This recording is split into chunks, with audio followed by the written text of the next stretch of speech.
It's another PAX East, and Playism is here again. I'm here this time with Nayan, and we got 3 new games here in the forefront. First things first, what can you tell us about Band Saga? Okay, so Band Saga is actually developed by Roger Hicks, who's a good friend of ours. He actually used to live in Japan, but he's actually himself not Japanese. Basically, he is a programmer / musician. He drums for a lot of bands, actually. And so Band Saga is his pet project. He's been working on it for over 3 years. It's his chance to basically make a game that is an isometric action-adventure game that he's always wanted to make and put music in it, which is his passion. So it mixes up the idea of synthesis, like music synthesis, synthesizing your own music, creating it, and also editing levels, making levels, unlocking new instruments. It's all kind of like a big feedback loop of music and shooting things. Yeah, and the opening cutscene is still in Japanese even. What is the story of Band Saga? So that's actually kind of a complicated story. So there's a whole like prequel comic that he was giving out. I think he ran out, unfortunately. But basically the whole idea is that you've got this main character who looks suspiciously like Roger, who meets this girl who has the ability to stop time. And she's like an extra-dimensional being. And what happens is that she leaves, she goes away, and this main character starts trying to tell people like, no, really, this really happened. I think he goes back in time, so time reverses. And he says, like, he starts to remember things that happened, and nobody believes him, and then she returns because he's in danger. So the whole idea is that he is kind of going through this computer world, trying to like do this band, like he's trying to form his band, but at the same time, like, save the universe through computer. It's insane. It's a totally insane story. Right. And you mentioned he can change the world around him. One of the things I saw is you can change the ground. How does that come into play in the game? So there's a couple ways to do it. Like in one way, there is like the tile sets that you can change. And I don't know if you saw the demo, but you can actually like you bring out your tile sets. You got several different levels, right? And these tile sets, each one can be used, to solve like certain puzzles. Like for instance, you can't cross a gap. You can turn the tile from water into a ground tile and suddenly can walk across. That's like the most simple example. Later on, you can actually use like lava tiles or sand tiles actually as traps. So you can set them up, and if you're able to do it fast enough, you can actually trap enemies, and they're actually injured by it as well. So there's a lot of different puzzles, and Roger's actually keeping it kind of secret, so I don't know like everything about it, but yeah. Yeah, it was one of the Kickstarter projects that you guys were behind, right? Alongside La Milano 2 and some others. Actually, it's funny you say that because we had nothing to do with his Kickstarter. I just assumed it's here, so. No, actually, so we are publishing the game, but he did it himself. So we were in talks. We basically said, like, hey, Roger, this is an amazing game. We would love to help publish it. He said, well, I'm already doing Kickstarter, so let me finish that and then we'll talk. And I said, okay, that's totally cool. He did his Kickstarter. Basically what I said is, like, as a friend, here's some of the things that I use for the La Milano 2 Kickstarter. I gave him, like, structure, like, how do you make an update plan? How do you do this? How do you do that? Some advice on what he could do, but we didn't run it at all. It was all him.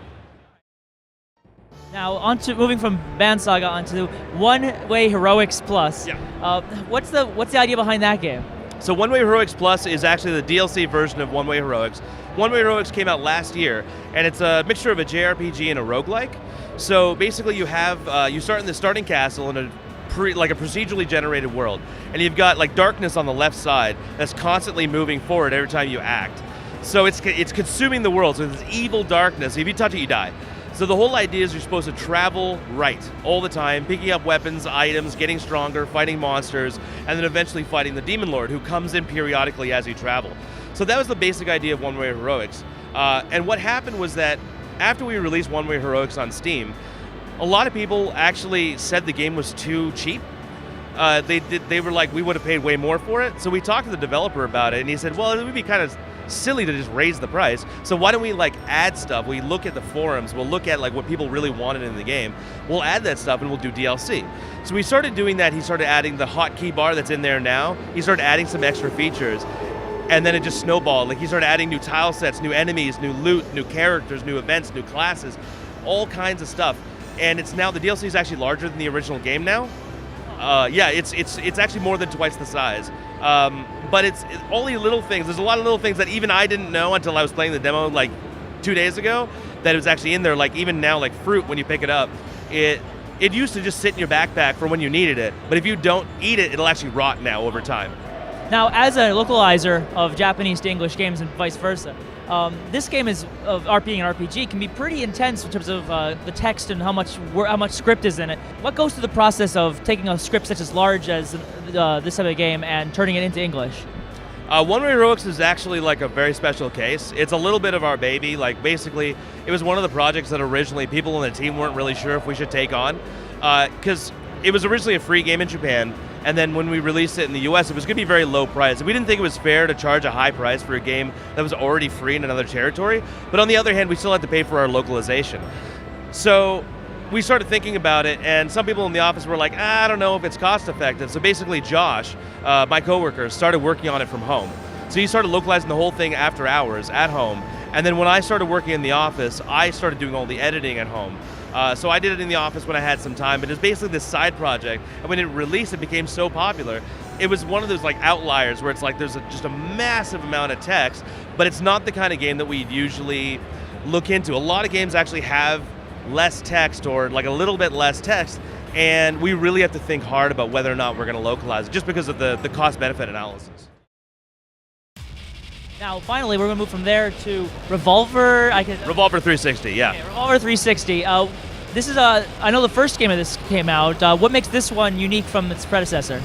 So, Revolver360 Reactor is a PC remake of the Xbox Live Indie release. So, to me, really, it's the complete package. It's got like the original arcade mode, which is slightly tweaked, but it's also got a new challenge mode. And the challenge mode actually, in a way, like it's the kind of thing that I would recommend everybody at least try. The challenge mode, I think it's about 40 different, like really bite-sized challenges, about 5 to 10 seconds. And it's only 5 to 10 seconds, but because you'll usually fail if you're doing it wrong.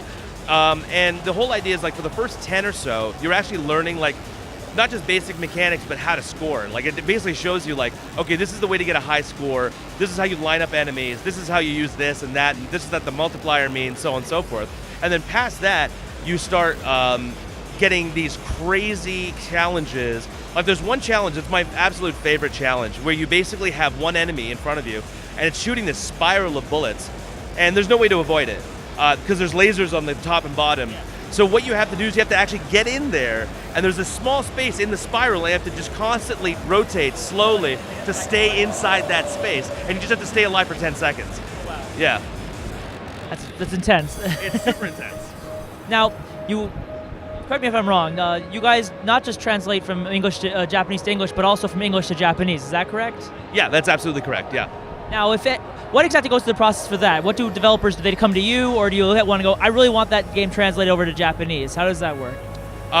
When it comes to a lot of the E to J games, we definitely approach them. There's some developers that have just sent emails to us and be like, yo, I love Playism, and I know you guys did whatever game, and I'd love to bring the game to Japan. And that totally does happen, but a lot of the time we have a dedicated group of people, most of us, almost the entire team, going out and looking for stuff. We have one guy who actually, he's here at PAX with us, but he's actually not at the booth. His entire job is to go around and find awesome games to localize. The ninja. He's a ninja. He's somewhere around here, man. Don't look behind you. He might be there. Trying to localize your game. Anyway, when do you know any time for releases for these games here? Well, so Band Saga is set to come out sometime this spring. Revolver360 is already out on PC. We've got it on Playism and on Steam and on GOG. And we're looking to do other platforms in the future for that. And One Way Heroics is already out, and One Way Heroics Plus we're looking to put out in about 2 months. And so you can try out Revolver right now, and soon you can try out One Way Heroics and its update when it comes out soon, and Band Saga when it comes out just a little later.